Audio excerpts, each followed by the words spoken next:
move down? You have some You room guys over want to here. come down that way? If you want, you could leave the cameras there. That's fine.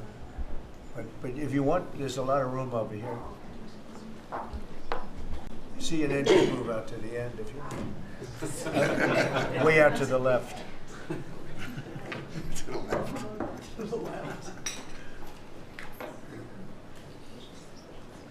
Are you able to get them all in the room? Are they in? Yes, sir. Are you okay? Thank you very much. We've had a tremendous 6 months, and we've had a tremendous 2 weeks, which now is, I guess, 3 weeks. And we have a tremendous group of people here that have done a great, unified, beautiful job. I want to, in particular, because of what she's gone through this last few days, done an incredible job. As you know, Christy, I'm going to ask you to say a few words about Texas. The first person there was the first person I saw on television was you, actually. And you've worked great with the governor, who's terrific. And you might want to tell a little bit about the trials and tribulations, but we appreciate the job that you and everybody have done. You had people there as fast as anybody's ever seen. So I really appreciate it. We all do. And maybe you could say a few words. Sure. Well, thank you, Mr. President. I want to thank you for your leadership. Texas is strong, and the people of Texas are incredibly strong. They've gone through something that is absolutely horrific, and it is heartbreaking to watch these families suffer the way that they are. As soon as this flash flooding event happened, you know, the governor has activated his emergency responders. Nim Kidd is his emergency management director, who is incredible, and has immediately worked with the local first responders to get help to individuals and get them evacuated, put requests in to me. We deployed, sir, right away, as you know, because you and I were talking a lot during this time, the Coast Guard. We also had some assets out of Customs and Border Protection. Our BORTAC teams went in and helped with rescues and clearing debris so that we could get roads open and people get the help that they need. I think when I got there the most, sir, that day, as soon as I arrived on site, was getting a briefing from all the emergency responders, was just how unified they were in focusing on the fact that we're there to save lives. They were there to rescue people, find people who were still alive, and to reunify them with their family members. We as a federal government don't manage these disasters. The state does. We come in and support them, and that's exactly what we did here in this situation. FEMA went to an enhanced level immediately, but as soon as you signed the major disaster declaration, we were able to get them resources and dollars right away, just like you envisioned, through state block grants to help them with cleanup. And we're still there in presence, and FEMA's been deployed, and we're cutting through the paperwork of the old FEMA, streamlining it much like your vision of how FEMA should operate, and it's been a much better response to help these families get through this terrible situation. We still are looking for people. We're still looking for a lot of little girls and other family members that were camping along that river, and they will continue until they find every single person, and we will continue to help them and assist in that. I was surprised when I got there at the camp that day, right after this happened, the parents that were there, the parents that were looking for their children and picking up their daughter's stuffed animals out of the mud and finding their daughter's shoe that might be laying in the cabin, and just hugging and comforting people matters a lot. I'm extremely grateful for God's hand in that whole situation, because hundreds and hundreds and hundreds of people were saved. And this is a time for all of us in this country to remember that we were created to serve each other. God created us to take care of each other. And that when we do that, we are happier, we are more fulfilled, and we can walk alongside people on their worst day and help them get through it and come out the other side, knowing that we can continue to live a life that God has purposed for us. So they're grateful for you. Several times the day after the flooding, you and Melania were on the phone with me, and I want to thank you for that. That meant the world. I was able to tell many of those folks that I had been visiting with you and that you had said, whatever they need, Christy, let's deploy it and get it down there and be helpful. And on Sunday, when the families were waiting at a church to identify their children's bodies, Franklin Graham and I called in and prayed with the families and read some scripture with them, and he was incredible in making himself available to that as well. We'll be back down there in a couple of days and continue to do all we can, but this is an unprecedented event. It really is. There's been tragedies like this around the country, but everyone is unique in different situations, and the response the federal government had supporting the state through this, I'm proud of the people that stepped up and immediately came. The Coast Guard, when they came in, they had a difficult time even getting the aircraft in and landed. They had to try several times in the weather to get it in and deploy, and I think we've heard about, our one Coast Guard member that was responsible for saving over 165 people, but that entire crew did incredible work.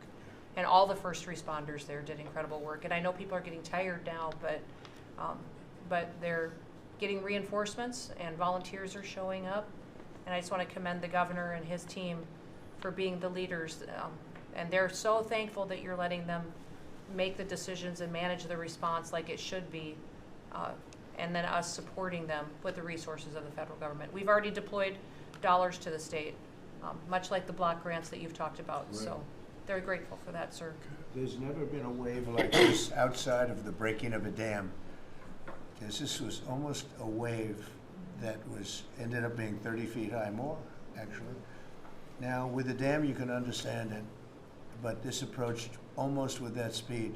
When you see a dam break, it's not a pretty sight. It wipes out everything, and this is the kind of thing that built up so fast. And it's happened 2 or 3 times before over the years, but not to this extent. But tell them when you met the father who was picking up the daughter's clothing. And I had walked through the cabin where all the little girls died, and I had kind of fallen apart in there, but I walked out of the cabin, and a gentleman was standing there, and he said, that man over there needs a hug. And so I walked over to him, and I hugged him, and I said, do you work here? And he said, no, my little girl was in that cabin.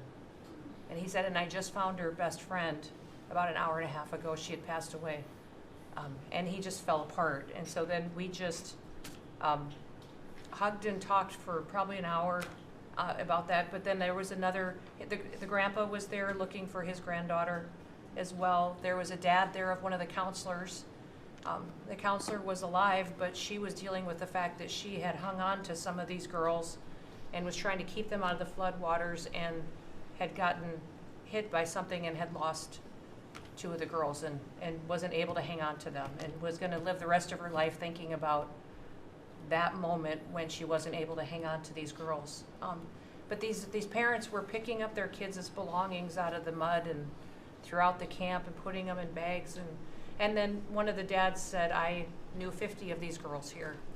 So I knew that was her dress and my daughter's friend's dress. So he was picking it up and putting it in a bag to return to her parents. And so it was and then the director was there comforting everybody who had lost his father the night before too, and he was still there trying to facilitate all of these parents grieving their children and find them.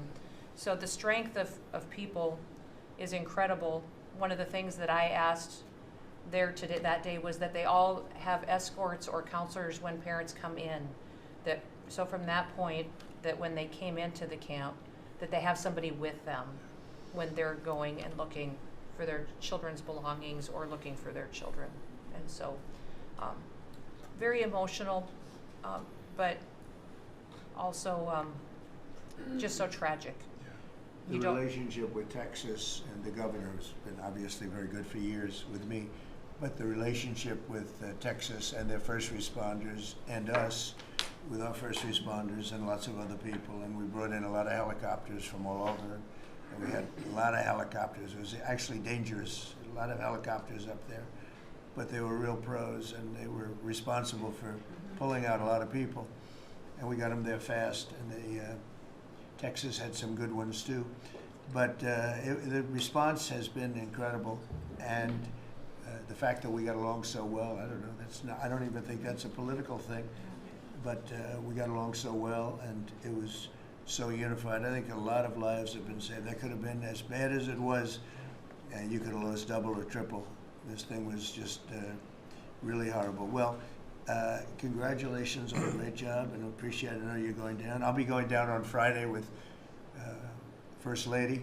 We'll be taking a trip, and we don't want to get in anyone's way because you know, that's what happens. The president goes and everyone's around focused on. I don't want anyone to focus on us, but it's possible they could have somebody saved still. You know, there's a lot of areas. It's a big area, and you know, it's probably unlikely at this point, but there could be. I mean, they're thinking there could be the possibility, but what a tragic situation. A good job, and we'll see you on Friday, and we'll finish out the day here. I think you've been reading a lot about, it's a terrible topic when you talk about financial after this, but we have a big country and we've been doing very well. The tariffs, as you know, are starting to come in at record levels. Tremendous amounts of money are coming in to our country. We never did that before. We're not used to it. We only have tariffs going out. We only adhered to the rules of other nations who charge us tremendous tariffs because we were led by stupid people or people without any business sense. And I'd like to ask Scott, you could maybe talk a little bit about how well we're doing with regard to the money coming in. And the big money will start coming in on August 1st. I think it was made clear today by the letters that were sent out yesterday and today. Go ahead, please.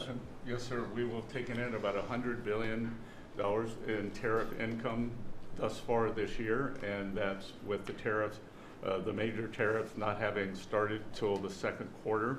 So we could expect that that could be well over $300 billion by the end of the year.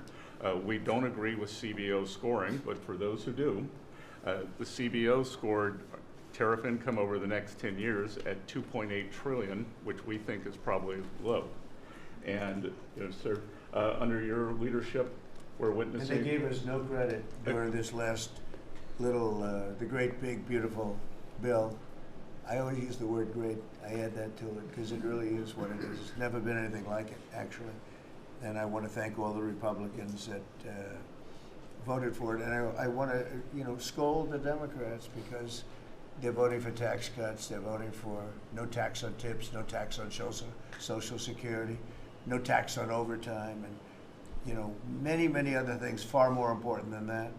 Great health care, and frankly, every Democrat should lose their election because it was purely political to vote. They were told not to vote for it. So think of it: we got 218 to 2, and then with the Senate, we had 50 to 3. Democrats didn't vote at all. Not one positive vote. With all of the good things in there, economic development money, tremendous border money.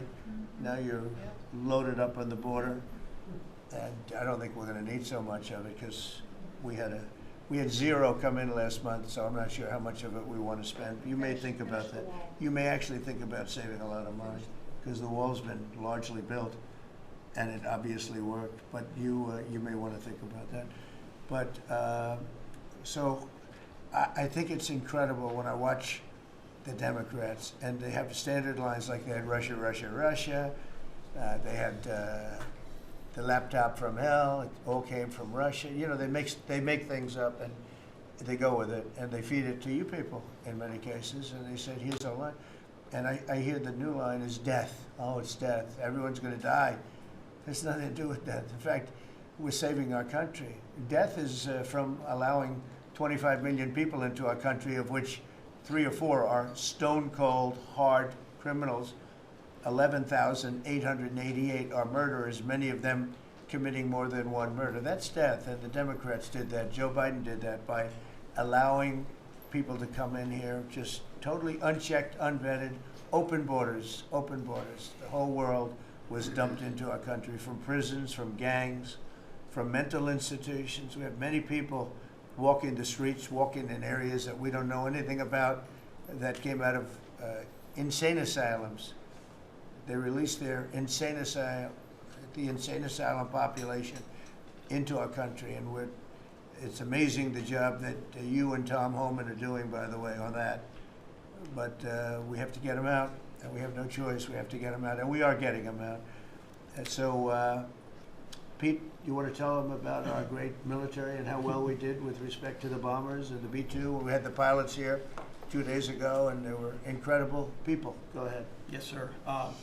Truly a historic mission, and demonstrated the skill and courage of the United States military. From those B-2 pilots and families that we had a chance to meet, sir, to the fighter pilots, to the refuelers, to the maintainers, to the air defenders who defended the base. What was demonstrated on the world stage was American military might and capability. And it wasn't just Fordo and Esfahan and Natanz that took notice in Iran. It was the rest of the world. That we have a decisive commander-in-chief willing to use these capabilities, which are the best in the world. As the president pointed out, no one else could have done what America did there on that night, and everyone took notice of that.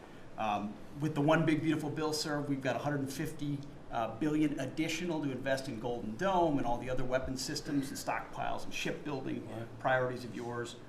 Another month, another historic recruiting bump. It's not just the Army and the Marine Corps anymore, it's the Navy, the Air Force, and the Space Force, all historically ahead of where they've ever been. So historic spirit inside the military. We had a chance to be at NATO, Marco and I, and see how the world responds to us saying it's time for you to shoulder the burden and take the lead for your continent. It only happens with President Trump leading. And we're proud to be a part of what's going on at the border, sir, with now a fourth national defense area where we're helping get to that number 0 and securing the border. But that mission, Operation Midnight Hammer, re-established deterrence. It reversed what happened in Afghanistan. You saw the debacle of what Biden allowed to happen in Afghanistan and what that did to our image. President Trump said, with Operation Midnight Hammer, we're reestablishing American leadership and deterrence, and we're proud to be a part of it, sir. And our so-called enemies were watching. They watched every minute of it. They watched. There was very few people that weren't watching, actually, but they watched every minute. It was a perfect military performance, the likes of which we haven't seen in a long time. I mean, if you compare that to the same country, the hostages from years ago, Jimmy Carter, it was unfortunate for Jimmy Carter. He was a nice man, but with the helicopters going down, the sandstorms, the prisoners, they got captured, then the election and the prisoners and Reagan and all the problems. It was nothing but problems. And that was a failure. And ours was not only the pilots. I mean, those machines flew for 37 straight hours. They didn't stop. They went skedaddle. You know the word skedaddle? It means skedaddle. They dropped the bombs, and somebody said, skedaddle. Let's get the hell out of here. And every bomb hit its mark and hit it incredibly. And as you know, the Atomic Energy Commission said it's gone. That place is gone. We had a lot of fake reporting, mostly from CNN, where the scammer writer, a writer for CNN, who should be fired, by the way, she was involved with the 51 fake intelligence agents, if you remember that. She did that story, created a story out of it. She created a story out of the laptop from hell, saying it came from Russia, but it actually came from Hunter Biden's bedroom, or worse. Just a scammer, and she's still at CNN, which is pretty amazing. But we'll ask you a question about her. But they came up with this concept that maybe the attack wasn't that good. Maybe it, and I saw it happen right after the attack. I saw this person on CNN. I like to watch the enemy. You learn from the enemy. And I watch, because you have to know where they're coming from. And I watched her say, Anderson, you know, I'm hearing stories that maybe they didn't hit their target. Maybe it wasn't that good a hit. And you know, hearing stories. The next day it was a little more, and the next day a little more. After 3-4 days, she was saying, you know, I don't know. I don't think it was that. Except by that time, everybody knew it was hit perfectly. The evidence is in the planes. The evidence the pilots are the best evidence. But they actually came out of their plane, because they were here the other day, and they said, it was so sad. We did such a good job. We flew into very dangerous airspace. I'll never forget, we were in the Situation Room, and they said they have entered Iranian airspace, and everyone took a deep breath, because they had more missiles pointed at them, but the equipment is so good, it's stealth, way up in the air, and it was stealth, and they went right through that, and they sort of, by the time they found out they were there, they were already gone. That was the word skedaddle, get the hell out of here. But they were right in the most dangerous airspace in the world, and they took those big, beautiful, very fast. They're unbelievable planes. I mean, they become really beautiful works of art. You know, I always thought they sort of were cool, but now they look better than just cool, don't they, huh? But they dropped the loads, and literally they would hit, if you look at this table, from here to there, they had a half a refrigerator door is the way to best explain it. Take a refrigerator door, average size, cut it in half. That was their target. They hit every single one. Then we had 30 missiles, Tomahawk, shot from submarines 300 miles away. Every one of them hit their target. It was a perfect mission. Then they came back, almost 37 hours. Every plane worked perfectly. The mechanics were here too. I said, you got to get the mechanics here. We didn't have any problems. If you remember, they had a lot of problems with the helicopters, but they did fly through a dust storm, which they shouldn't have done. Sometimes you say, let's go back and try it on a nicer day. Dust and sand don't work well with helicopters if you know much about helicopters, but that was a horrible embarrassment to us. Then we had Afghanistan, which I think was the most embarrassing moment in the history of our country, and we would have gotten out. I was the one that got them down. I would have kept Bagram, the big air base, which right now is controlled by China, one among the most powerful runways in the world, thick with concrete and steel. Anything could land, and right now, they were 1 hour away from where China makes its nuclear weapons. I was keeping it. Outside of that, we were leaving, and I would have been out faster than them, but we would have gotten out with strength and dignity. Instead, that was the most botched up mess I've ever seen. They left all that equipment behind, and every year they have a parade running down some third-rate street with the equipment. You know, it's supposed to be Fifth Avenue. It doesn't work. But with all that equipment that they left, they should have taken every ounce of it. I was taking every ounce. I said every screw, every bolt, every nail you take out of there. And Millie said, I remember one time, sir, we're better off leaving the equipment. Why?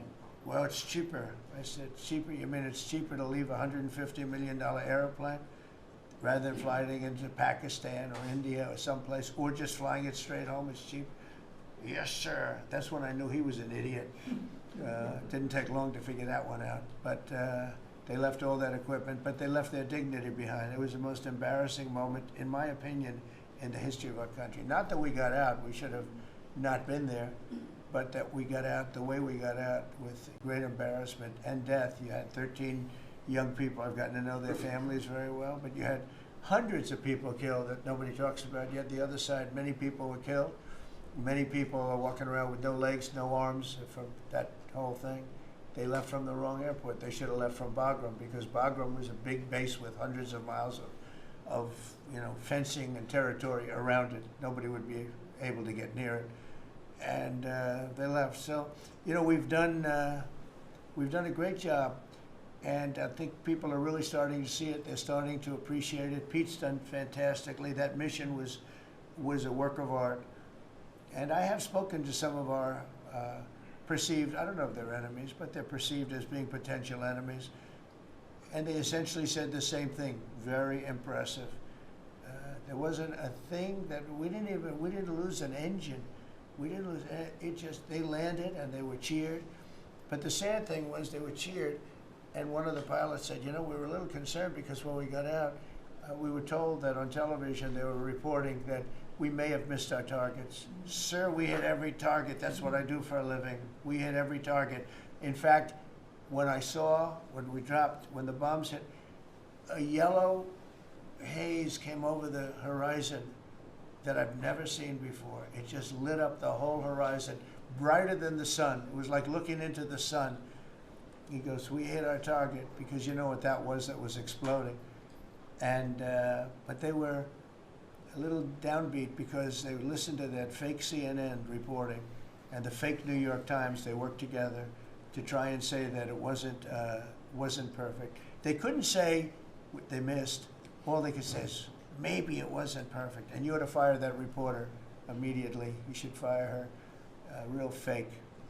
And so I just want to congratulate those pilots. And a lot of people don't like bringing things like that up. I do. I always like confronting, because otherwise the public doesn't know that you're a bunch of crooked people. But they know, they've learned, and the media has to straighten out their act. You know, the media's down to 17% approval. You got to do a little better than that. It's important for the country that you do better. I think they ought to make a lot of changes. I think changes are going to be made to the media, but it's hard to have a really successful country if you have a corrupt media, and we really have a corrupt media. And nobody really knows why. I mean, why would you want to have open borders and criminals pouring into our country? Why would you want to have men playing in women's sports, transgender for everyone? You know, you'll have to figure that out. But some of you don't. I mean, I'm looking at some people, they love the country, but I look at other people and they can't. But we were really proud of our military. It was, and the people that maybe don't like us or want to play games with us, because I think that had you not had the situation in Afghanistan, I don't think Putin would have gone in. I think when Putin looked at how stupid and incompetent that operation was, he said, wow, this might be a chance. And we're dealing with him now too. We're not happy with Putin. I'm not happy with Putin. I can tell you that much right now, because he's killing a lot of people. And a lot of them are his soldiers and their soldiers, mostly. And it's now up to 7,000 a week, and I'm not happy with Putin. Okay, any questions? Yes. Yes, sir. You just said that you're not happy with Vladimir Putin. Is there anything that you plan to do to act on that feeling of unhappiness? I wouldn't be telling you. Don't we want to have a little surprise? You know, one of the things we did with the attack is that, and you asked that question, I didn't mean to be rude, but I'm rude because I'm looking at some of these crooked people up here, so I'm rude, but your question was asked very nicely. But one of the things we did is we went over every fact. We wanted to get every fact straight. We wanted to have the distance straight, the number of pilots straight. Everything had to be correct, because we want to be, this was a very important mission. If we failed on this mission, it was beyond the war that, you know, obviously we had with Iran and Israel, a lot of hatred, a lot of years and years of hatred, centuries of hatred. People have never seen anything like it. So we wanted to be correct with all our facts. So, you know, what I was doing is just asking, it would be great if the media would be correct with their facts. That's all we ask for. So, hey, go ahead. So finish it up. Oh, yes. Just returning back to Russia, if there's anything that you would signal about your displeasure with them. Well, look, I'm very unhappy with them. There's no reason for this. It's turned out to be tougher, but it's only tougher. And I will say the Ukrainians were brave, but we gave them the best equipment ever made. We gave them the anti-tank busters that knocked out tanks. I mean, you just aim them in the direction of the tank and the tank is gone. We gave them missiles, the latest and the greatest. They were able to shoot down a lot of things that would have normally wiped out. You know, probably would have been a very quick war. It would have been a war that lasted 3-4 days, but they had the benefit of unbelievable equipment. And Europe gave them too. We gave them far more because Biden shouldn't have done that. He should have equalized. We should have given him the same, or we should have given actually less than Europe. It affects Europe much more than us, but we're in there for over $300 billion. Europe's in there for over $100 billion, but still, Europe gave a lot. And I will say this, the Ukrainians, whether you think it's unfair that we gave all that money or not, they were very brave because somebody had to operate that stuff. And a lot of people I know wouldn't be operating it. They wouldn't have the courage to do it. So they fought very bravely. But we gave them the best equipment in the world. We make the best military equipment by far. There's nobody close. You look at other equipment from other countries, it's not even close. That's why everybody wants to buy our equipment. And that's why we're going to step up these contractors now that make it, and they're brilliant, but they make it too slowly. And we have to step them up, Pete, and let them make it at a much higher rate. Unfortunately, we have to do that. But if you look at our Patriots, if you look at our Tomahawks, if you look at our, well, what we do with tanks is, you wouldn't want to be driving a tank. You would feel nice and secure, but they are javelins, they're called.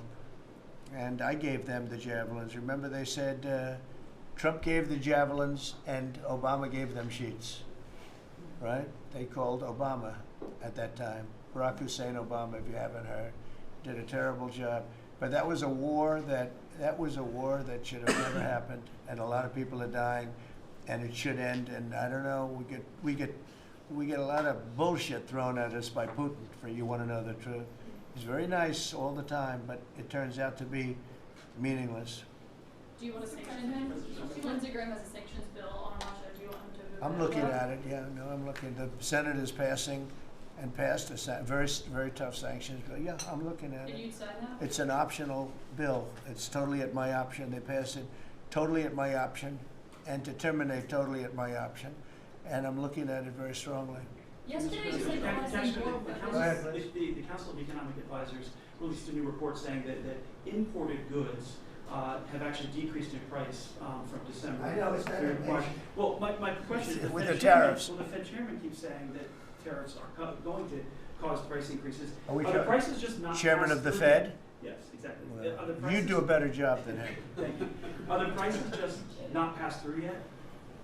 No, I think what's happening is everything's evening out. You know, when we charge, see what people don't understand, the other countries have been charged, almost every country charges us tariffs. We had deficits with everybody for years, for decades.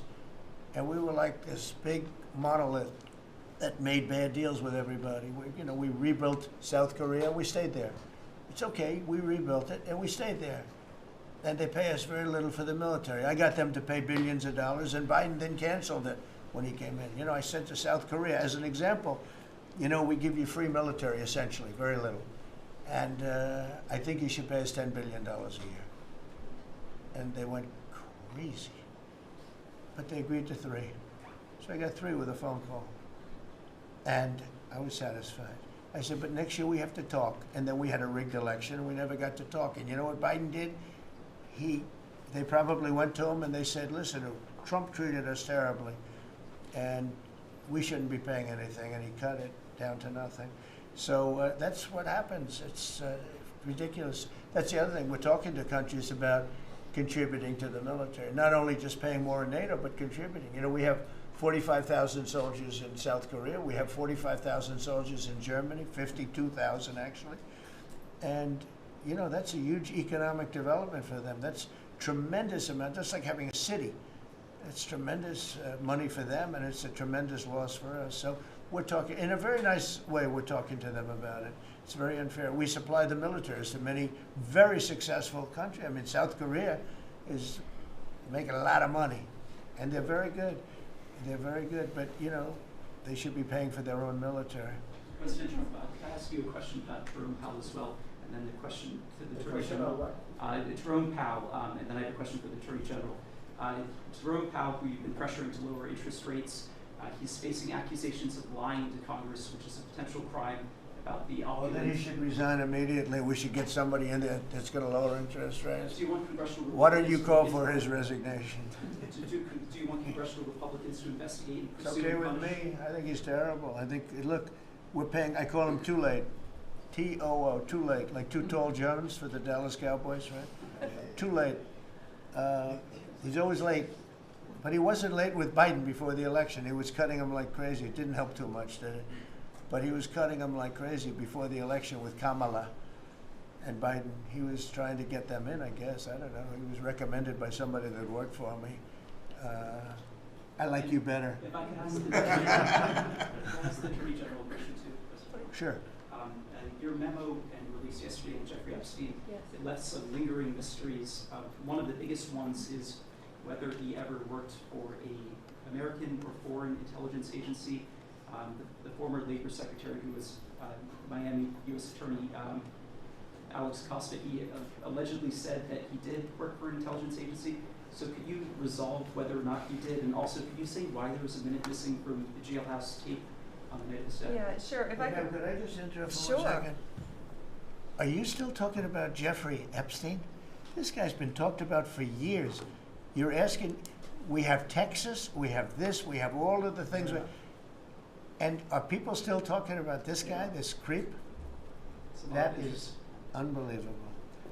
Do you want to waste the time, and do you feel like answering? I don't mind answering. I mean, I can't believe you're asking a question on Epstein at a time like this, where we're having some of the greatest success and also tragedy with what happened in Texas. It just seems like a desecration, but you go ahead. Sure. First, to back up on that, in February, I did an interview on Fox, and it's been getting a lot of attention because I was asked a question about the client list, and my response was, it's sitting on my desk to be reviewed, meaning the file along with the JFK, MLK files as well. That's what I meant by that. Also, to the tens of thousands of video, they turned out to be child porn downloaded by that disgusting Jeffrey Epstein. Child porn is what they were. Never going to be released, never going to see the light of day. To him being an agent, I have no knowledge about that. We can get back to you on that. And the minute missing from the video, we released the video showing definitively the video was not conclusive, but the evidence prior to it was showing he committed suicide. And what was on that, there was a minute that was off the counter. And what we learned from Bureau of Prisons was every night, they redo that video. It's old, from like 1999. So every night the video is reset, and every night should have the same minute missing. So we're looking for that video to release that as well, showing that a minute is missing every night. And that's it on Epstein. Mr. President, just on the tariffs again, August 1st, you said is the deadline. What incentives do countries have to negotiate? It seems that deadline keeps moving. It was April 2nd, now it's... We didn't move, no. It's always been August 1st, that's what we're paying. A statement was put out today, and I put it out just to make it clear. It wasn't a change, it was August 1st. We don't change very much. You know, every time we put out a statement, they say, he made a change. I didn't make a change. A clarification, maybe. No, August 1st they pay. And everybody pays, everybody has to pay. And the incentive is that they have the right to deal in the United States. If they don't want to, they don't have to pay, and they don't have to deal here. But if they want to buy and make a lot of money and sell in the United States, they have to do that. You know, if you go back and look at some of the good presidents, our country was the wealthiest, proportionately the wealthiest, from 1870 to 1913. It was an all-tariff country. We didn't have income tax. That came in in 1913. We had tariffs. And we had so much money we didn't know what to do with it. We had, we had a couple of presidents that were very, very strong. McKinley, I guess more than anybody, but he was the tariff king, but he was very, very strong. It's sort of sad. He made a fortune for this country, became very rich, and then Teddy Roosevelt went out and vice president, and he spent the money. And they said Roosevelt was a great president. And let's say he was a great president, but the money was paid by McKinley with tariffs. Tariffs are charged by other countries at levels that are ridiculous. And you know, I call those other countries to say, and every one of them is willing to give us everything now, by the way, just so you know. Sir, we'll charge you no tariffs, nothing. We'll give you everything. We'll give you access to our markets. We'll give you everything. Is that a correct statement, Scott? Yes, sir. Howard, would you say that's a correct statement? Exactly correct. It's like they just don't, because they're very spoiled, because for years they ripped us off and we didn't have a president that understood it, or Secretary of Treasury or Secretary of a lot of different secretaries are involved, but certainly Commerce Secretary was, you know, not doing their job. I don't know about Kelly, she's small business. We'll keep it that way, okay? Her small business is bigger than almost all big businesses when you add it all up. But no, they are very respectful of our country. But the incentive is that they have the right to do business with us. Without that, they don't have the right to do business. And that would be okay, too. And when the flurry of deals, Yeah, go ahead. in the next 24 hours, will we hear a flurry of deals? Yeah, we have a lot of them going out. But the deals are mostly my deal to them. We're picking a number that's low. We don't want to hurt them, and fair. We're picking a number that's lower than, in most cases, lower than what they charged us. But it's amazing when you've paid all this money for years and they get one president that's a little bit different and a little tougher on this subject, and they're willing to drop everything they've been charging us for years and years. I mean, we have countries going, we will have no, you don't have to pay any tariff to come in and do business. They're giving us total access to their countries. They gave us no access to the country. They say, well, you cannot go into okay, good. Now it's, we will give you total access and you don't have to pay any tariffs. But please don't charge us tariffs. And we don't like that deal. So the letters I send out are, we have made some deals. We can make a lot more deals. It's just too time consuming. It just makes it more complicated. And we can do things over the years too. You know, we're not hard line.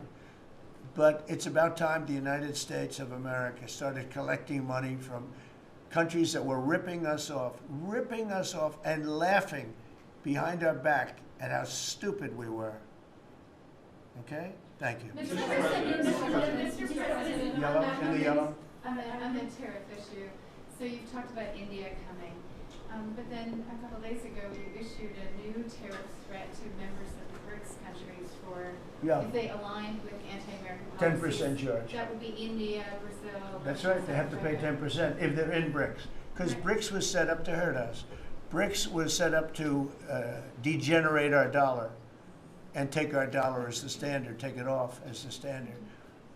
And that's okay if they want to play that game, but I can play that game too. So anybody that's in BRICS is getting a 10% charge. Is that immediate, sir, or Yeah, is that pretty soon. if they engage in some behavior? Well, if they're a member of BRICS, they're going to have to pay 10% tariff, just for that one thing, and they won't be a member long. I thought BRICS was, you know, I said this about a year ago, and it largely broke up. But, you know, there are a couple that hang around, but I thought it largely broke up. BRICS is not, in my opinion, not a serious threat. But what they're trying to do is destroy the dollar so that another country can take over and be the standard. And we're not going to lose the standard at any time. If you have a smart president, you will never lose the standard. If you have a stupid president like the last one, you would lose the standard. You wouldn't have the dollar as you.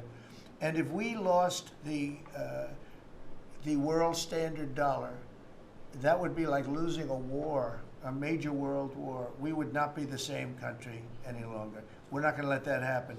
The dollar, you ever hear the expression, dollar is king? The dollar is king. We're going to keep it that way, okay? And I'm just saying, if people want to challenge it, they can, but they're going to have to pay a big price. And I don't think any of them are willing to pay that price. Thank you, Mr. President. Are you optimistic about reaching the tariff deal with the European Union soon? Well, the European Union has been speaking to us, Ursula and the whole group, and they've been very nice. They treated us very badly until recently. Now they're treating us very nicely. It's like a different world, actually. They've treated us very badly. They were among the toughest to deal with. Actually, in many respects, they were much worse than China. Look at what they do to our companies. They sue Apple, they sue Google. 17 billion they got from Apple on a lawsuit that they didn't have a case. They have, you know, judges that are European Union judges, and they ruled. They take so much money away from our country in terms of that, in terms of other things that they do. They're very tough, but now they're being very nice to us, and we'll see what happens. We're probably 2 days off from sending them a letter. We are talking to them. I just want you to know, a letter means a deal. You know, a lot of people said, we got 200 countries. We can't meet with 200 countries. We have a few trusted people that know what they're doing, that are doing a good job, but you can't do it. You have to do it in a more general way, but it's a very good way. It's a better way. It's a more powerful way. And we sent them a letter. You read the letter. I think it was well crafted. And mostly it's just a little number in there. You'll pay 25%, 35%. We have some at 60, 70. Those are ones with massive, you know, where we have massive trade deficits because they've treated us very badly. But I would say in every case, I'm treating them better than they treated us over the years. Don't you agree with that? I could have done much. I could have been much harsher. I don't want to do that. We want to have relationships, but in every case, they treated us far worse than I'm treating them. I'm treating them very good. I could go higher with the tariffs, but I don't want to hurt them. That's why when you just read it, you come up with the number. It's so incredible that prices are actually going down. Just so you know, when I got in, everyone said, "Oh, eggs are going through the roof." That was the first. I was in for about 4 days, and they started screaming at me about eggs. I said, "That's Biden's problem." I didn't know about eggs, but eggs went up about 5 times. You did a fantastic job, and we ended up shortly getting. In fact, for Easter, they said, "Go out and buy plastic eggs. You can't use real eggs." Well, we bought 200,000 eggs for the White House, for the Easter egg hunt that we have at the White House, and there were eggs. We had the price down, and now the price is lower than it was before.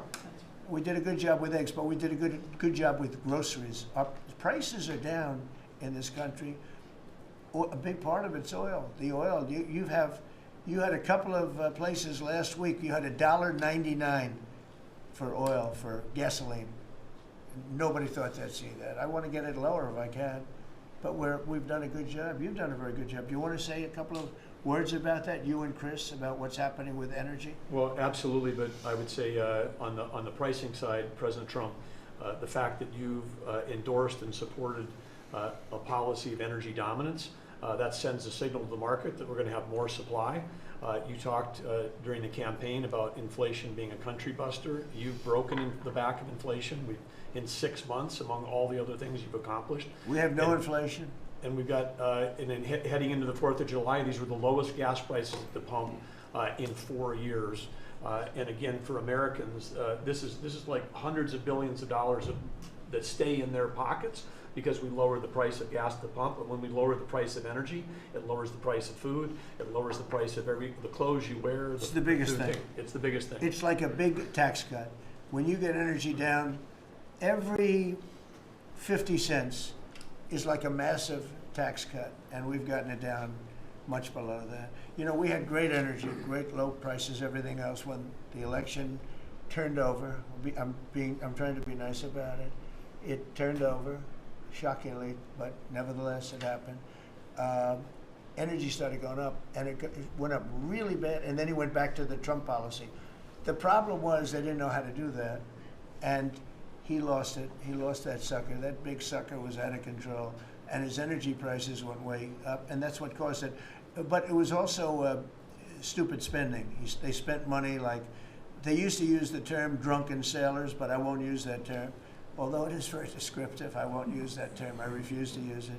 But they spent money at levels that nobody had ever seen before, and trillions and trillions of dollars wasted on the Green New Scam. Greatest scam in the history of our country, other than maybe Russia, that might have been. But the Green New Scam was the single greatest scam in the history of our country, and continues to be, but it's weakened badly. It's hobbling along because people are they're finally getting it. But they spent trillions of dollars on the Green New Scam, getting nothing for it.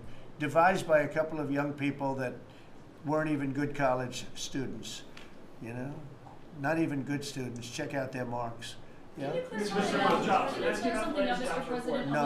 not for CNN. Not for CNN. Go ahead. In the last jobs report, Mr. President, in the last jobs report, the manufacturing jobs actually lost 7,000 jobs. When will the investments that you've been talking about have an effect? Well, they're building the plants now. About 7 have started. We're going to have hundreds started within a short period of time. Lee Zeldin, who may be the most important man in this room, I'm sorry, but he's the one that gets the permits. Where is Lee? He's the one that has to get the permits for the plants and the factories, and permits that used to take 5 years, he's getting in record-setting times. AI, we're leading China a lot in AI, and if we go with this, you know, I'm allowing the plants to build their own electric. I'm allowing them to become an electric utility, so they can produce their own electricity, because we need double to be successful with AI, which is the biggest thing now. We need double the electricity that we have, which is hard to believe. We need even more than that. And they're building plants with their own electricity substations. They don't have to use the grid. And anything they build extra, they're putting into the grid. So we're supplying the grid with brand new electric sources. And you know, it's funny, when they came to see me, they never even asked for that. I told them about it. The reason they didn't, they thought that was an impossibility. You're not allowed to build your own electric. These are massive investments that are being made in building electricity for their plants. And they're going to have, I think, Doug, a lot of electricity left over. And that electricity is going to be passed into the grid and give us no more, you know, like you look at California. They have blackouts and brownouts every week. They're totally out of control. They have a really incompetent governor. Where's Chris? Is he here? Do you want to speak to the subject? Yeah, I think a huge thing in the One Big Beautiful Bill, Mr. President, because of your leadership, is the ending of these subsidies, as you call them, the Green New Scam. That saves our country $500 billion over the next 10 years. But American taxpayers were paying twice. They were paying that money, $500 billion in the subsidies, and they were paying more expensive electricity price. If you subsidize something, you should at least lower the cost of it. But in this case, we were subsidizing something and paying more for it. So the one big beautiful bill had two huge things: ending wasteful spending. Wind, solar, and batteries combined are 3% of U.S. total primary energy. 3% for $1 trillion, another $500 billion coming. It's just not a good investment, hurting our businesses, hurting our consumers. And the one big beautiful bill also unshackled oil, gas, and coal development in the United States, onshore and offshore. Secretary Burgum has been working tirelessly on how, by getting the government out of the way, private businesses will develop more resources in the United States, lowering costs for American consumers and making much better leverage for the United States to help our allies abroad and reduce the power of our adversaries abroad. So just a huge win in the energy front all around, and I thank you for your leadership. We're setting records now on energy, and there'll be nothing compared to what they'll be in about a year from now, but we're setting records. And wind is a very expensive form of energy. It's very bad for your beautiful surroundings, the plains and the valleys, and the birds are dying all over the place. You know, the whole thing is a disaster. They're almost exclusively made in China. Not that I have anything against China, because I don't have a great relationship with President Xi, but I asked him, how many wind farms do you have? He makes them, but they don't have a lot of wind farms, I'll tell you, very, very few. And wind is tremendously expensive and is very ugly. And if you own a house that's inside of a windmill, your house is worth less than half. And you hear noises. And interestingly, in New England, you probably read, where for 50 years they had 2 wells washed up, 50 years. And last summer, they had 14 washed up. Now, I'm not saying that's the wind farm that was built, but maybe it is, right? Probably is. It's tremendously expensive, and it can only be done with subsidy. You know, I know a man that's in that business, and one of the biggest in the world actually runs a company that builds these stupid windmills. And he said, I hate the business because it's the only energy where you need subsidy. He said, energy shouldn't need subsidy. You should make money with energy. So wind. The other one is the solar, those big solar fields. They're taking our farmland. Our farmers are like mortified by it. They hate it. It's very, very inefficient and very ugly too. You know, probably better than a windmill, but you go around and you see all these things that are 3 miles long by 3 miles wide, and you say, what the hell is that? And it's a lot of plastic from China. It's plastic, black plastic from China. Now, we want to be smart. We're going with, look, China right now is building 58 coal-fired plants, 58 big ones. They have 62 on the books to build. We've reintroduced clean, beautiful coal, because you know you can do a lot with coal now. Clean, beautiful coal, and natural gas, and all of the other things that we have. But we don't want wind, and we don't want solar, because they're a blight on our country. They hurt our country very badly, and smart countries don't use it. Solar sounds good, I will say, and I like, on occasion, you'll see a roof which is made out of solar brick, but it's a smaller use. We need the kind of thing that's going to fire up our plants, and it's not going to be wind, you know, that is very intermittent, as you probably know. But they've spent a fortune. They've spent trillions of dollars on this stuff, and I'll just give you one other story. A friend of mine is a very successful guy. He went back to see his mother in Minnesota, hadn't seen her in a long time, and he wasn't back for 10 years, which isn't a nice story. I mean, you don't see your mother for 10 years. She's got some difficulties, which I know the guy, he does have some difficulties. He's very successful, but probably not the nicest person. It was actually longer than 10 years, but he went back and he told me he wanted to go and look at the valley. There's a valley in Minnesota that he thought was so beautiful. And I hadn't seen it in a long time. He's driving along the road. He said, oh my, I'll use the word gosh, oh my gosh. He said, oh. He said, it looked like a junkyard. You had 159 windmills. They were all over the place. Some were old, some were newer. different companies, different shapes, different sizes, different colors. Many of them were terminated. Terminated meaning closed. You can't take them down because the environmentalists don't let you bury the blades because they're made out of a fiber they say is bad for the earth. So they want you to put them up, but they don't let you take them down. But many of them were turned off. He said it looked like a junkyard. Go to Palm Springs, California, and take a look at that pile of junk. And you go into a wealthy neighborhood. Before you get there, you have to ride through hundreds of windmills that are, most of them are turned off. They're rotting, they're rusting, they're 30 years old, 20 years old, and they have a very short life. You know, those windmills have a very short life, especially the ones that are in the nice salty Atlantic Ocean and Pacific Ocean where the salt just gets under that steel and decimates it. No, it's a horrible, horrible thing for our country. And I speak out. It would be nice to say wind, because it sounds so good, doesn't it, Doug? Wind, wind. But it's not. It's these ugly machines, and they're all made, you gotta see, some are a little taller, a little shorter. They're made by different companies. They have different stocks. They have different blades. They have different everything.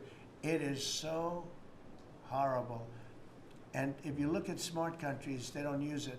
Smart countries don't use it. And we're now a smart country. We're not we're a brilliant country.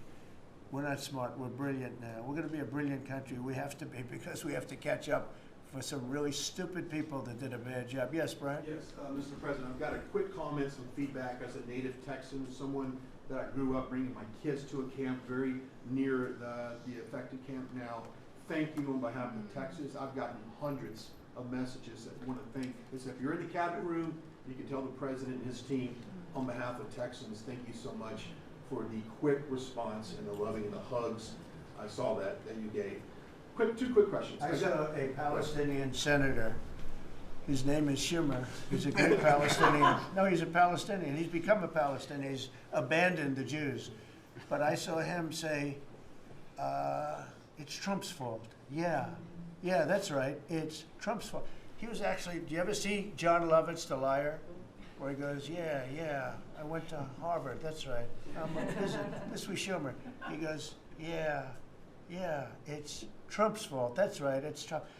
I actually saw that stupid guy try and blame it on me, and I said, man, that's a tough one to take. But his career is limited because I hear AOC is going to beat him, and she's no bargain either, by the way. Go ahead. Well, I'm just saying that's an example of an America First team effort to get this country back. So that's what America First looks like for the viewers watching us at home. My two questions. It looks like we have a rogue judge, an Obama-backed rogue judge that is attempting to block the funding to Planned Parenthood, which the big, beautiful bill cuts off the funding to Planned Parenthood. Any plans to challenge that? Go ahead. Absolutely. Yes, we're on it. We're on it. And I texted, I believe, I talked to yesterday Secretary Lutnick and Secretary Besson. I reached out to you to let you know that we were on it in the big, beautiful bill. Wonderful. And then I let her handle that question. Did you notice? I said, go ahead, handle that question. I'll toss it to her. Then my second question was Secretary Rollins. You did an amazing press conference today in front of the Department of Agriculture. You talked about the Farm Act and the need to get China out of our country, owning farmland. For the viewers at home that might have missed that, can you recap what that means to national security to make sure we can grow our own food? Well, thank you, Brian. Sir, if you don't mind. Yes, this morning Secretary Hegseth, Secretary Noem, and Attorney General Bondi and I had a press conference at the USDA. I just happened to have a chart in case it came up, but obviously the Chinese owning of farmland in our country is a massive national security issue. And for the media, you can see the yellow is where all of the farms have been purchased over the last number of years. And the red is around all of the military bases where that farmland has been purchased. So this is a massive national security issue. The press conference this morning included 3 of our greatest governors as well, Sarah Sanders from Arkansas, Jim Pillen from Nebraska, and Bill Lee from Tennessee. The states have begun taking a leadership role to ban the purchasing of China farmland. Obviously, Congress needs to step up and catch up, and we're going to be working alongside of them as well. We had some of our members, great members of Congress there, but it is time. And I think that this morning was symbolic of many things. The first of this administration working every day to effectuate President Trump's leadership and unequivocal support of America First. But second, just how close we are as a cabinet. I don't know in any other administration that you'd have 4 cabinet members at the USDA on a Tuesday morning when it's about 110 degrees outside with the sun beating down on us talking about, sir, your vision. So I think it was a great day. It was just the start. There's an executive order coming and some other things coming behind that. But protecting America's farms isn't just about protecting our farmers. It's also about national security. So that's what we discussed this morning. I do want to say that I think we have had a really good relationship with China lately, and we're getting along with them very well. They've been very fair on our trade deal, honestly, and I hope we're going to have a great relationship. It's a big, strong, powerful country. We're more powerful than they are. We have much better military equipment than they do, but we are getting along with them very well. I'm getting along with President Xi very well. We speak often, and with all of that being said, and I understand what you're saying, but I think we're getting along with China very well. Mr. President, you want to send more weapons to Ukraine, as you said last night. Last week, the Pentagon paused some shipments of weapons to Ukraine. Did you approve of that pause? We want to put defensive weapons because Putin is not, he's not treating human beings right. He's killing too many people. So we're sending some defensive weapons to Ukraine, and I've approved that. So who ordered the pause last week? I don't know. Why don't you tell me? I think that's a question for the Go ahead. Mr. Yeah. President, on immigration, the Secretary of Agriculture did say this morning that undocumented workers would not be covered by any amnesty from working on farms. You had said maybe that the ISA folks won't go after those folks on farms. So which is it? There's no amnesty. What we're doing is we're getting rid of criminals, but we are doing a work program. Do you want to explain that, please? Yeah, this morning we talked about, of course this was a top of mind question, this morning we talked about protecting the farmers and the farmland, but obviously this president's vision of no amnesty, mass deportation continues, but in a strategic way, and then ensuring that our farmers have the labor that they need. Secretary Chavez-DeRimmer has been a leader on this. Obviously this comes out of the Labor Department, but moving toward automation, ensuring that our farmers have that workforce, and moving toward an American workforce. So all of the above. We've got to give the farmers the people they need, but we're not talking amnesty. Laura, do you want to say something about that? Thank you, Mr. President. On this, thank you, Secretary Rollins, how important this is never to displace the American worker. What the Department of Labor is doing is focusing on what the law entails now, being more modernized, more streamlining, to work through the H programs. We're going to have a concierge approach to that, where we have developed a new office to answer the need of our farmers and ranchers and producers, and not to displace the American worker and follow within the law now, and that does not include an amnesty program at all. And we've seen that working, and we'll continue to have that roll out. On the other topics that we've somewhat talked about, the jobs numbers, Mr. President, 4 months in a row we've seen those jobs numbers increase. That's an exciting time for our manufacturers. That was asked earlier. We know it's going to take some time, but through that deregulation process that Lee and I are working on as well, the Department of Labor has rolled out 63 new deregulations that we're going to be moving through. In the first Trump administration, it was successful with over 30. We've just rolled out 63 new ones in order to double down on those manufacturing companies, to let them know that we have signaled through this process that we will assist them in getting the workforce that they need. It's an exciting time. That one big beautiful bill, that was the signal to my former colleagues in Congress to get this done. It's been an important time. I spent time on the ground visiting 7 states in 9 days prior to that bill being passed, because it was the most pro-worker piece of legislation that we will ever see really in this country right now. No tax on tips, no tax on overtime, no tax on Social Security.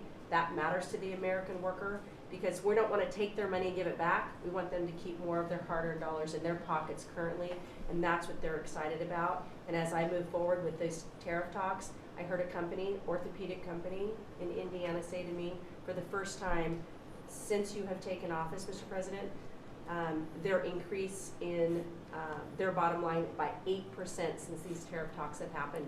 Not one company has said the president is not doing a good job. These tariff talks are working. They're feeling it on the ground. The media has told a false story, because what's happening on the ground is positive, and that's what we're seeing in these jobs numbers. So I really, through the Department of Labor, to come in behind all the secretaries and build this workforce is going to be key to the American worker. So thank you for what everybody did this last week. The One Big Beautiful Bill is a doubling down of this, and we're going to see these workers start to grow. And that apprenticeship program is going to be working. That's we'll right. have that It's gonna million be- apprentices across the country. We, as you know, we're building plants all over the country now, which you weren't building any plants 4 years ago. You weren't building anything. But those plants, when they open up, it's going to be, you'll see numbers like you haven't seen ever. I don't think in history you'll never see numbers like what we're going to see in the very near future. Many of them are building the plants. Some are just starting right now. You know, it's a brand new administration.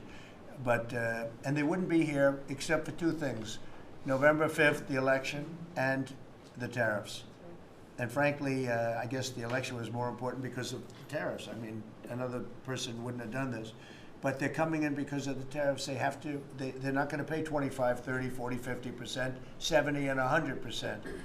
And we'll be announcing something very soon on pharmaceuticals. We're going to give people about a year and a half to come in, and after that they're going to be tariffed if they have to bring the pharmaceuticals into the country, the drugs and other things into the country. They're going to be tariffed at a very, very high rate, like 200%.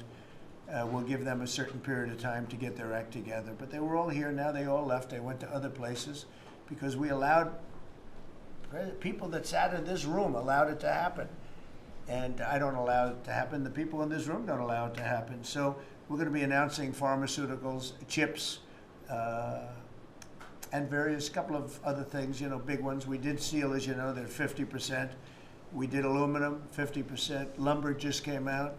Why don't you announce copper? And we did cars. And now, today we're doing copper. What would that tariff be on? The section tariff? I believe the tariff on copper, we're going to make it 50%. 50%. Any breakthroughs on See, I'm glad he didn't question it, because Any I sort of thought, what would that be? That was a quick one. I didn't have much time, but he agreed with me.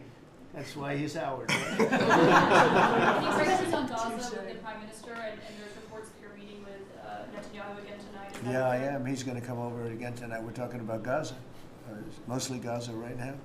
It's he's been very unfairly treated. I think what they've done to him in Israel is very unfair, having to do with this trial. I think, you know, he's a wartime prime minister, had an unbelievable outcome, and I think he's been treated very unfairly. But he's coming over later. We're going to be talking about, I would say, almost exclusively Gaza. We got to get that solved. Gaza is a tragic. It's a tragedy. It's a tragedy. And he wants to get it solved, and I want to get it solved, and I think the other side wants to get it solved. Steve, could you talk on that, please? We're in proximity talks now, and we had 4 issues, and now we're down to 1 after 2 days of proximity talks. So we are hopeful that by the end of this week, we will have an agreement that will bring us into a 60-day ceasefire. 10 live hostages will be released. 9 deceased will be released. We're meeting at the President's direction with all the hostage families to let them know. And we think that this will lead to a lasting peace in Gaza. And you're doing a good job. It's a tough one. It's a tough one. A lot of hate, you know. This is called long-term hate. But we think we're going to have it solved pretty soon, hopefully with a real solution, a solution that's going to be holding up.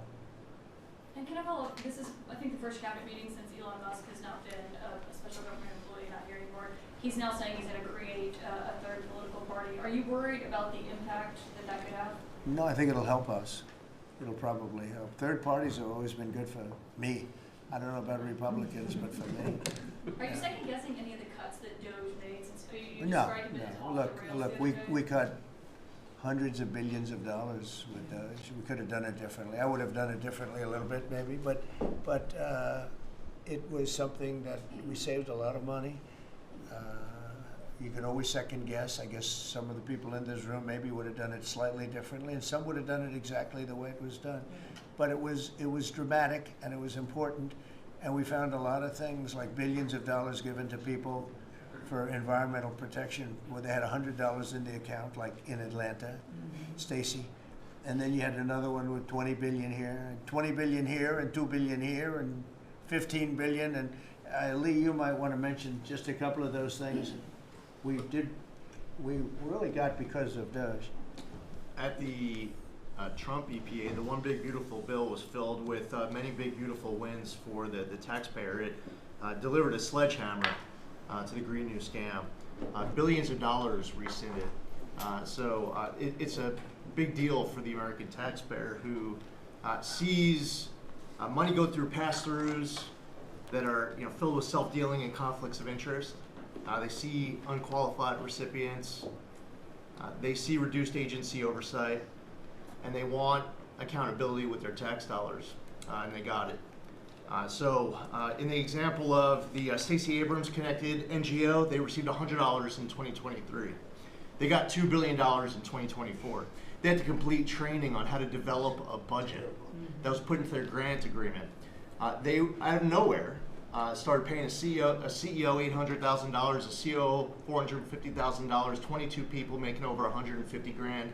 Out of nowhere, this is tax dollars. So money go through pass-throughs, through other pass-throughs, through other pass-throughs, and we lose oversight over it. And you see that it's going to former Biden officials, it's going to former Obama officials, it's going to Democratic donors. And we're not here saying we want to take money from a left-wing NGO and give it to a right-wing NGO. We want to give it back to the taxpayer. This is about us being good stewards of American tax dollars without any apology or regret. That's why President Trump was elected last November, because there were a whole lot of people who maybe they hadn't voted Republican in a long time. Maybe they didn't even vote for President Trump the first time around in 2016, but they're regretting that vote from 2016 and they were making it right in 2024. So the one big beautiful bill gave us the tools to rescind billions of dollars more. We're seeing hundreds of thousands of dollars that'll get wasted per electric vehicle as an example of this money that was going through it.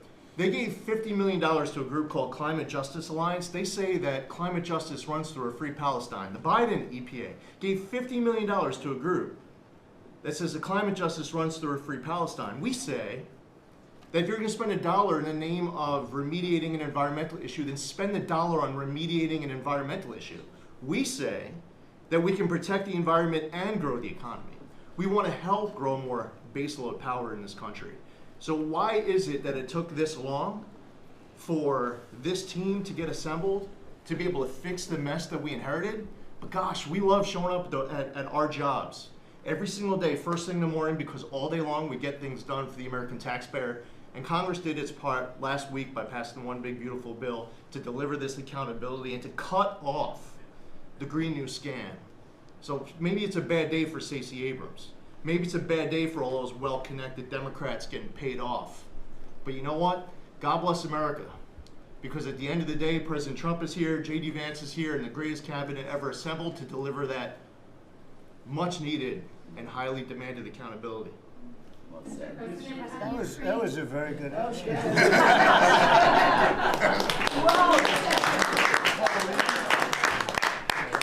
And that's from the heart. That's from the heart. The Ukrainians have asked the International Court to go after Russia for using toxic chemicals in the fight. Germany and Germany and the Netherlands have had intelligence saying that. What does U.S. intelligence believe, and what do you believe about the use of chemical weapons? And would you agree that that's a case for the court? Well, there's John maybe to discuss it if you'd like, John. Well, Mr. President, obviously chemical weapons, if it's documented and its use, it's illegal. It's against all international laws of armed conflict and treaties. And obviously I can't share in this room with this audience the intelligence that I can share with you privately, but obviously you're not going to stand or allow for any violations of international law by anyone. That's right. Thank you. Could I ask Sean to Department of Transportation, Sean Duffy, former great congressman, very popular, decided to go out and make a couple of bucks. He made a lot. And he got bored with that, though. He likes serving people better, the people. And could I ask you to just discuss a very important subject to me, and that's the modernization of our equipment at airports so that planes aren't crashing into each other and bad things don't happen. It should have been done many years ago. We were going to do it, and then the election precluded that, unfortunately. But We're doing it now. Could you tell them where we are? Yeah, if I could start with Newark. You guys all covered what happened in Newark. We had outages for a couple of 30-second outages a couple months ago. We have, in 2 months, Mr. President, it's historic speed, laid new fiber lines for communication and tested those in the next month. So those new lines for the Philly Tracon that controls the Newark airspace, they're up and running, lightning fast speed. June was the most on-time June ever in the history of Newark for air travel. So that's going incredibly well.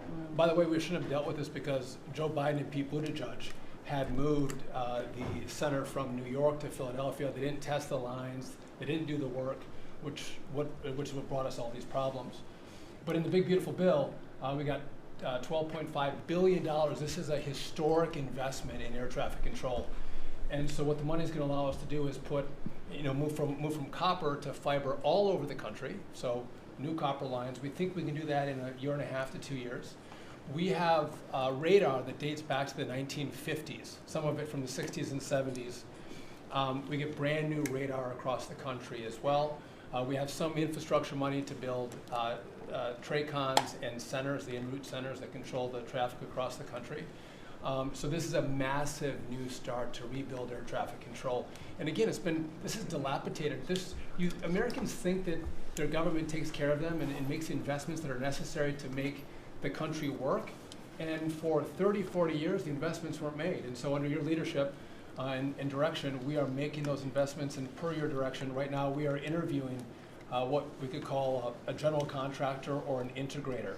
One company to manage. It's a massive project. The FAA is not qualified to manage this kind of a project. So we are now going through the process of finding who that one company will be to manage the whole project. We'll interview those companies together and make that selection. So we'll write one big beautiful check to one beautiful company that'll be responsible for this whole build. But if I just make one last point, this is not enough money. We're going to need more. But this is a massive new start. The biggest investment. We'll need some more money on top of it, but a great start from the big beautiful. It's a starter. It's very important to us. And just to cover that, there have been accidents, and my pilots, I would often hear them say, "Oh, good," and they would use a different system, a different country to land in New York.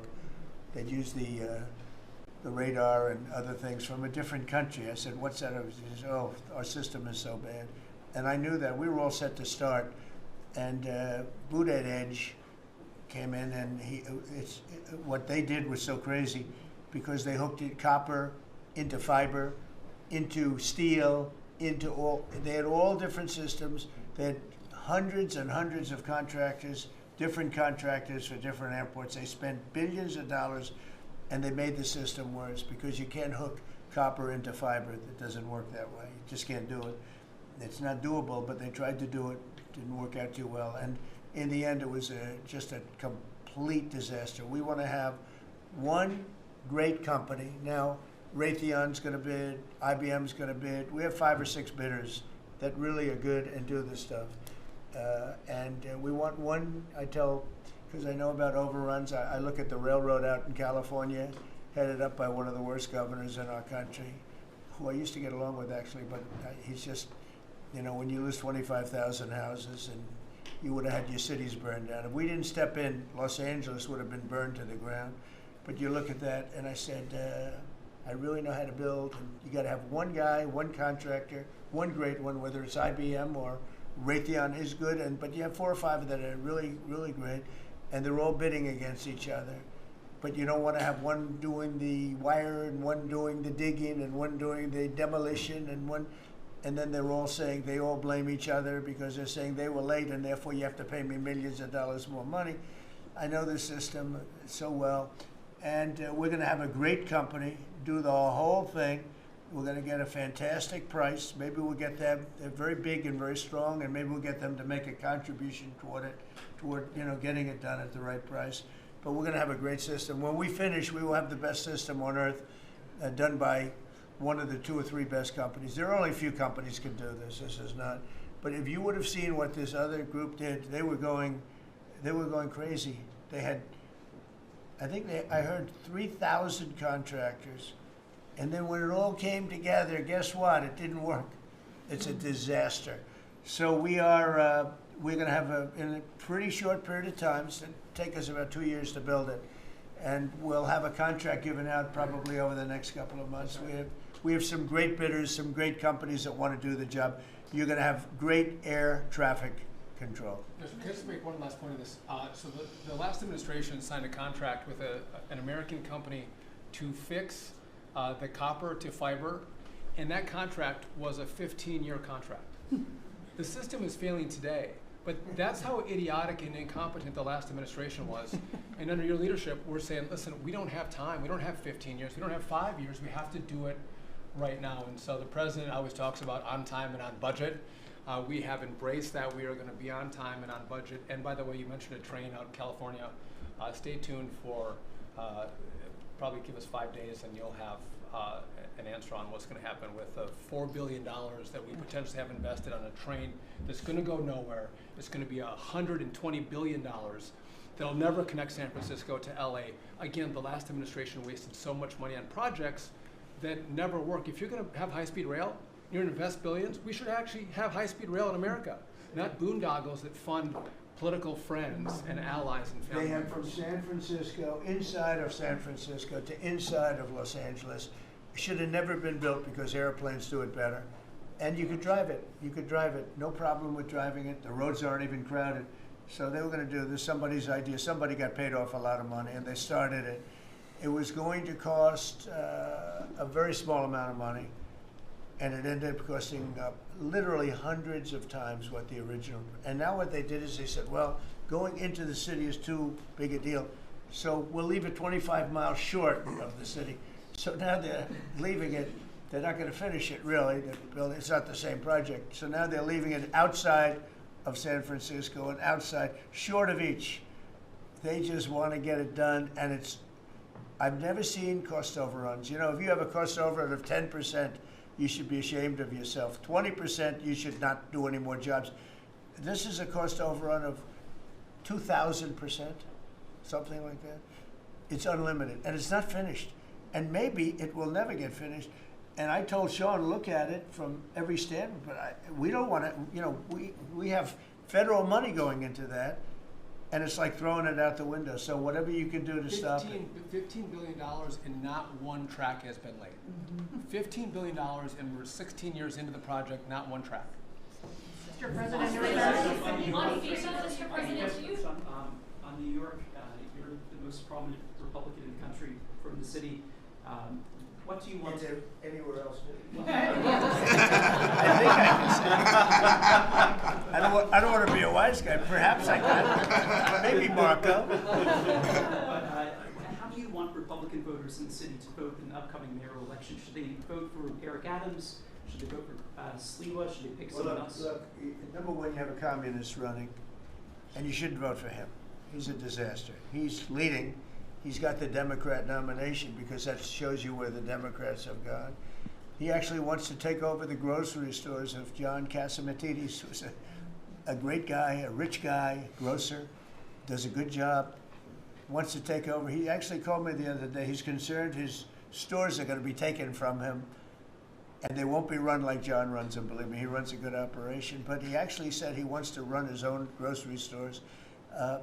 No, this is a man who's not very capable, in my opinion, other than he's got a good line of bullshit, and he's convinced them to go with him. Now, as you know, Cuomo, who does have capability, is running, but he got knocked out, and now they're running as, you have Eric Adams, the current mayor, you have Cuomo, and you have Curtis Sliwa.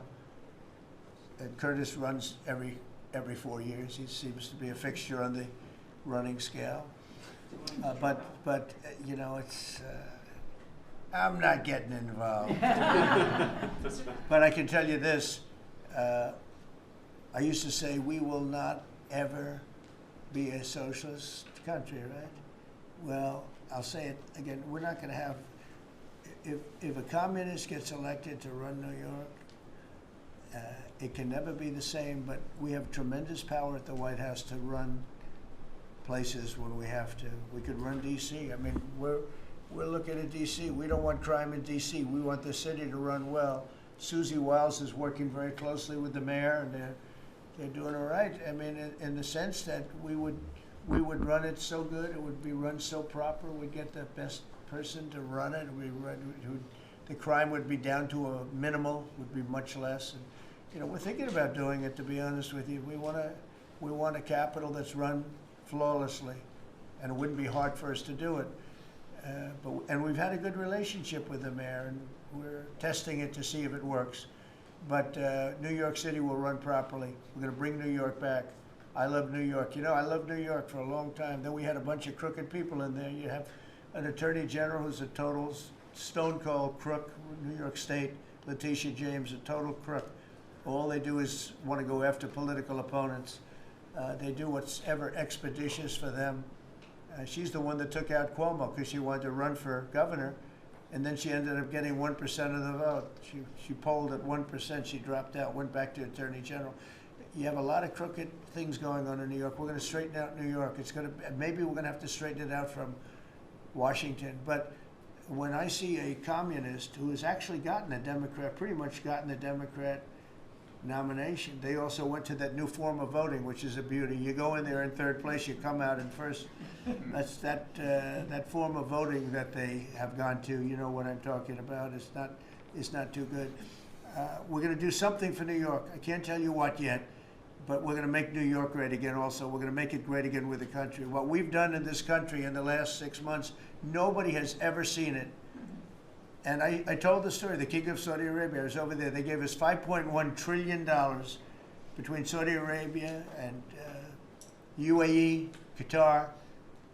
3 stops, $5.1 trillion coming into our country as an investment, biggest investment ever made. And it's all going to good stuff. I mean, all real big, good stuff. Energy projects, big, big things. But they all 3 told me essentially the same thing. We thought your country was dead, and now you've got the hottest country in the world. We're right now riding the hottest country. We all, and you can all be proud of it. We're in the hottest country. This is the hottest country in the world. There's nobody close.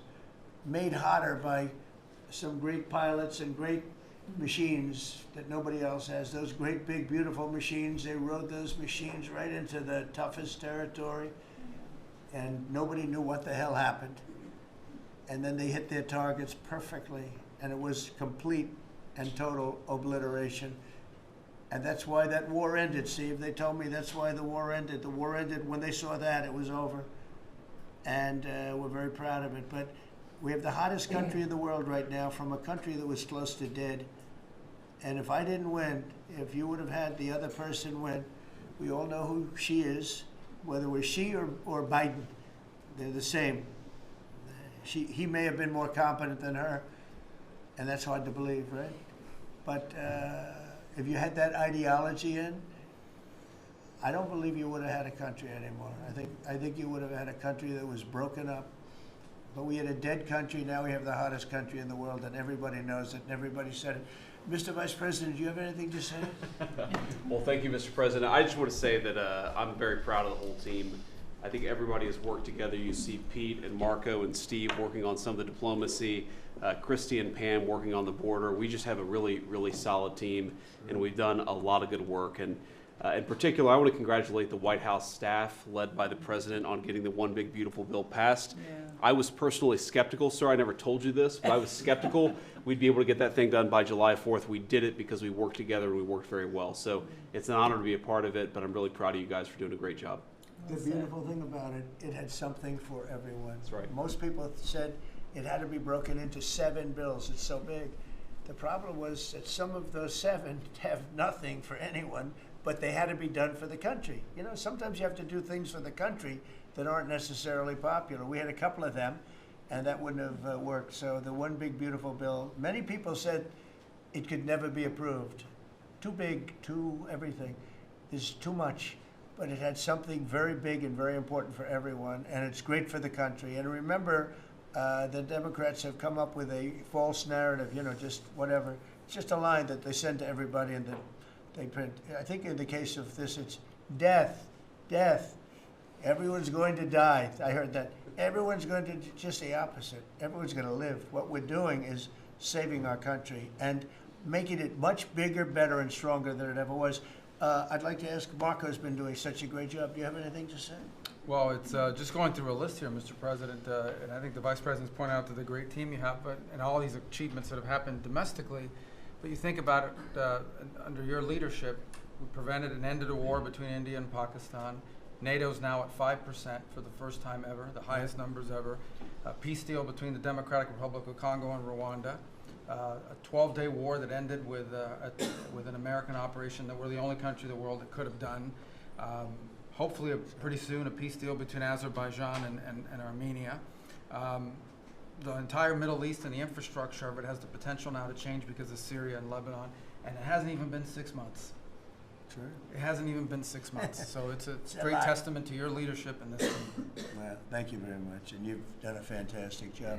Could I just ask Linda, she's involved in so much, she's so talented and so good, and she's working on a couple of little things like Harvard, who was given $5.5 billion over a short period of time. We caught him on that one, that's crazy, but you're working on so much, you want to bring education back to the States. How are you doing? Well, absolutely, and thank you for the opportunity. I think on the big, beautiful bill, what we saw, was school choice, that's finally on a national basis at the state level, but there are opportunities now for scholarships more and more often for kids who are in schools. It's going to be a big turnaround. I think one of the biggest accomplishments we had over the past week was the University of Pennsylvania with the Title IX ruling that Leah Thomas was stripped of her title. Riley Gaines and Paula Scanlon and other women who have stood, so strong against men and women's sports.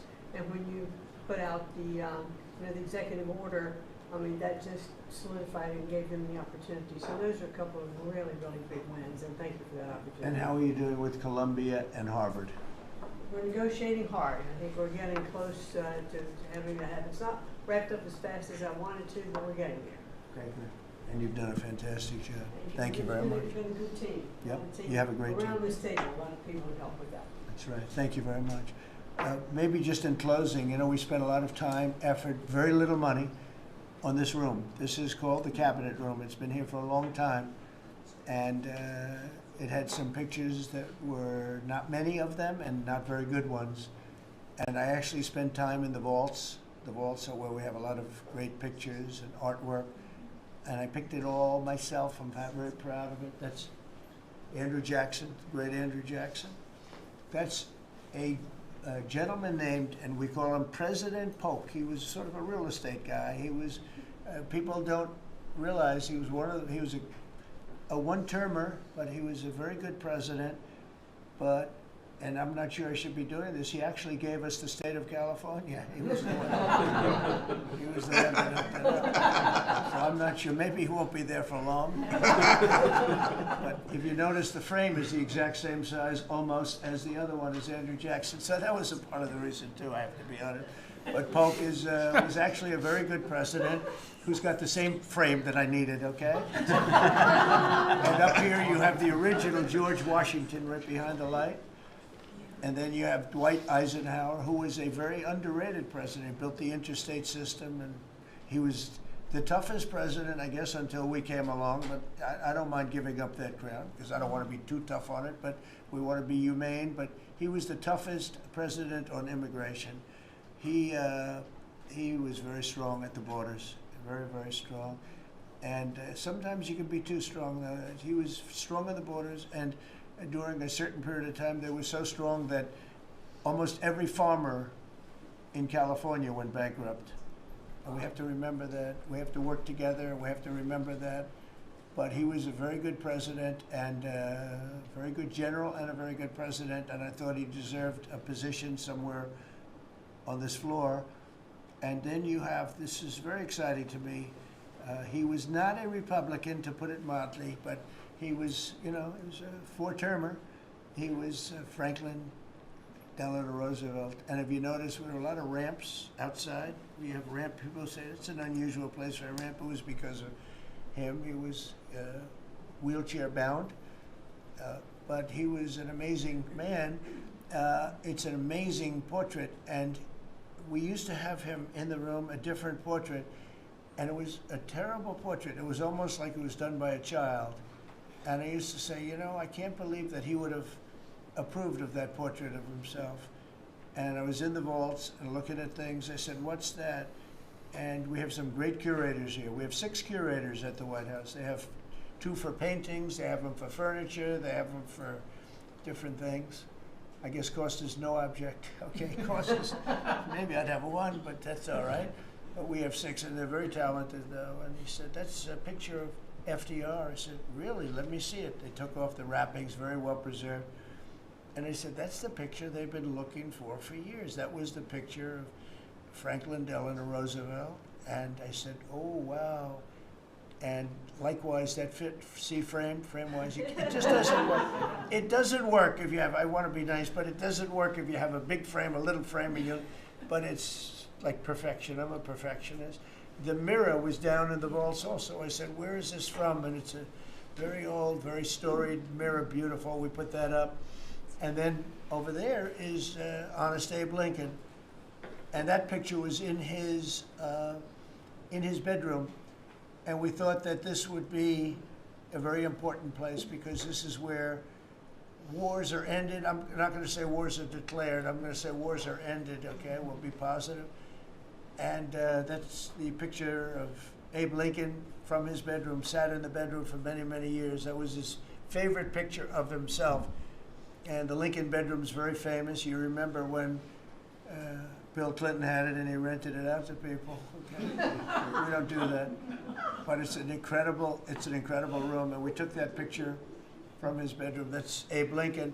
And then over here you have John Adams, and it's they were the first occupants of the White House, 1800.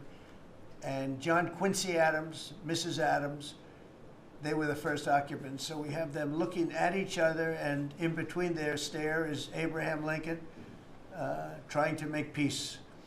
And that picture was in a room that I have that was not important, like the cabinet. I gave it up. I said, I have to give it up because that's one of the greatest pictures in the White House. The White House is tremendous art. And the Oval Office, when we're there, we'll go over that. That's really been something. Then we got the drapes, so we got the whole thing. We got new drapes. We got new, wasn't a big expense, very, very small. And we took some of the chinaware and silverware and trophyware, they call it, from the vaults, and we had it cleaned up. Hadn't been shined up in 100 years. Some of this has sat in the vaults for over 100 years. Amazing. Over 100 years. Many of the pictures that were put up in the Oval Office, as an example, those two as an example. So he was president. They moved in 1800, and he won the election, I believe, in November of 1800, John Quincy Adams. And we thought that would be, he was considered to be a good president, and he was the first occupant of the White House, so it sort of made sense. And I love the frame of those pictures. Look at those frames, you know? I'm a frame person. Sometimes I like frames more than I like the pictures. And we have the flags of the Marines, and Space Force now has its own flag. I'm very proud of Space Force, but the Army, Navy, Air Force, Marines, Space Force, the whole thing. And Coast Guard is right there. We never forget the Coast Guard. They do a great job. So we have the flags throughout the office. And it's really become quite a beautiful place. I don't want to tell this, Marco pointed it out. I was going to leave the clock. So as president, you have the power. If I go into the State Department or Department of Commerce or Treasury, if I see anything that I like, I'm allowed to take it. Do you believe this? So I'm in Marco's, I see this gorgeous clock, grandfather clock, and there it is. I said, Marco. He didn't know about it. I had to read him the rule and regulations. I said, Marco, I love this clock. Look at it. It's beautiful. He said, what clock? I said, the clock that's in the other room is incredible, and nobody gets to see it there. Marco, I tried to talk him into it first, and it sort of worked, and then I had to use a little more. I said, I'd love to take that clock out and put it in the cabinet room. He said, no, are you serious? I said, Marco, I have the right to do it, Marco. And he said, all right, what the hell? So that's his contribution to the Capitol room. But it's, by the way, it's an incredible clock. And, you know, it's an important room. So you may see it again. Maybe we'll move it back sometime. Anyway, so that's pretty much it. But it really is great. Here we put out, you know, these lamps have been very important, actually. Whether people love them or not, but if you see pictures like Pearl Harbor and Tora Tora Tora, you see movies about the White House and where wars are being discussed, oftentimes they'll show those lamps or something like those lamps, something that looks like them, probably not the reals, because I don't think they were allowed to. This is a very important room. This is a sacred room, and I don't think they made movies from here. You never know what they do. But they were missing medallions. See the medallions on top? They had a chain going into the ceiling. And I said, you can't do that. You have to have a medallion. They said, what's a medallion? I said, I'll show you. And we got some beautiful medallions. And you see them. They were put up there. It makes the lamps look better. So we did these changes. And, you know, when you think of it, the cost was almost nothing. We also painted the room a nice color, beige color. And it's been really something. The only question is, will I gold leaf the corners? You could maybe tell me my cabinet could take a vote. You see the top line moldings, and the only question is, do you gold leaf it? Because you can't paint it. If you paint it, it won't look good because they've never found a paint that looks like gold. You see that in the Oval Office. They've tried for years and years. Somebody could become very wealthy, but they've never found a paint that looks like gold. So painting it is easy, but it won't look right. And the question is whether or not we should gold leaf it. Linda, do you have an opinion? I gold leaf it. You like it the way? No, I gold leaf it. You'd gold leaf it? Yeah. Who would gold leaf it? Could I raise you? How about, would you gold leaf it? I was going to ask about McKinley, one of your favorite presidents. Well, McKinley was a great president who never got credit. In fact, they changed the name of Mount McKinley, and I changed it back because he should have been, the people of Ohio he was the governor of Ohio. The people of Ohio were very happy when I did that, I heard. They were very insulted. They took the name of Mount McKinley off. That was done by Obama a little while ago, and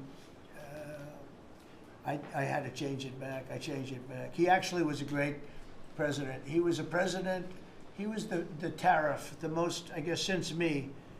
I think I'm going to outdo him, but he was a tariff president. He believed that other countries should pay for the privilege of coming into our country and taking our jobs and taking our treasure. That's the way he explained it. They took our jobs and they took our treasure, and for that they should pay. And he made them pay, and he built a tremendous fortune. In fact, in 1887, they had the Great Tariff Committee was set up in 1887 because our country had so much money, we didn't know what to do with it. And they set up a committee of, as they called them, elites, a term that we have to change because I think a lot of the people that are elites aren't elite. I think the people that aren't elite are elite, so we're going to have to maybe switch that around somehow. But they had a committee that was set up to spend the money because it was such a large amount of money. At that time, it was nobody had seen anything like it. And it all came in from tariffs. And people didn't pay tax. There was no income tax system. I told you that came back in 1913. That came back and lived well for a while, and then you had the Great Depression. And then later they tried to bring back tariffs, but the whole thing was, you know, this was after the Depression. It was one of the great misconceptions is people like to say, oh, but it was during the, but no, the country had a Great Depression, and then after the Depression, long after it started, they brought back tariffs to see if they could save it, but it took them really 25 years. When you say about 25 years to get out of the Great Depression, a lot of people don't understand that. But I thought it would be interesting for you to get a little view of this room. This is a very important room, very powerful room, great room. And we've done similar, but even beyond this, in the Oval Office. We brought back pictures of some of the great presidents. Many of them were in the vaults for over 100 years. Originals all, beautiful, beautiful things. And rather than sitting in a vault downstairs for 128 years, I thought we should display that, and we did that, I think, in a really good way. We've gotten very high marks. But it's interesting. People walk into that room and they look around the room. They don't even want to talk to me. They could look at it for hours. It's funny when people come into the Oval Office. It's such an incredible. It's a sacred place. When people come into the Oval from the biggest people in the world, presidents, prime ministers, kings, queens, in one case at least, queens, and the biggest business people in the world, they walk into that office and they always say, there's no place like this in the whole world in terms of the power. And I mean, it's beautiful and all, but there are other beautiful offices. You have businessmen that have offices that are, you know, full floors of office buildings with floor-to-ceiling glass, and they walk in there and they say, there's no place like this anywhere in the world. There's no place. And, you know, it's what it represents maybe more than the physicality of the room itself. So it's an honor to have you all, media. It's an honor to have you. I just want to say we have a fantastic cabinet. Every one of them is a star in my book. And if they're not, I'll let you know about it. I'll throw them to the wolves. I'll throw them to the wolves in 2 seconds, because our country comes first, right? But I just want to thank you all for being here. It's been a lot of fun. Thank you very much, everybody. Thank you.